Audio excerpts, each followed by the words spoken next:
हृदयाय नमः शिरसि स्वाहा शिखाय औषध कवचाय घोषणस्त्राय घट अवबंधन धेनु मुद्रा प्रत्यकृत्य महामुद्राय परमीकरणानि ओम गुरुदेवाय नमः प्राणानां सुप्रतिष्ठित बलदा भवः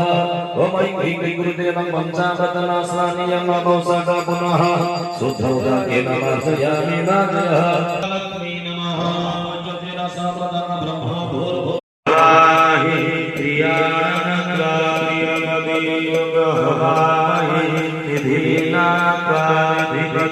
भूर्भुवः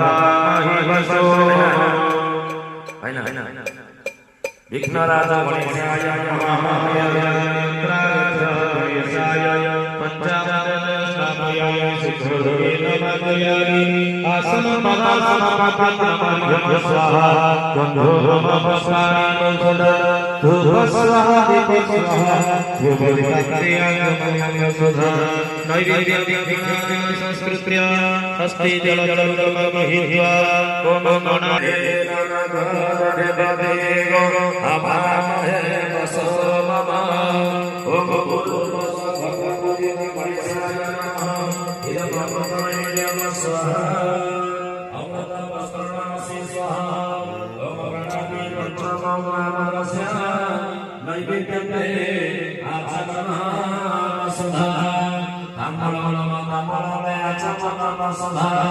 हस्ते पुष्पाणि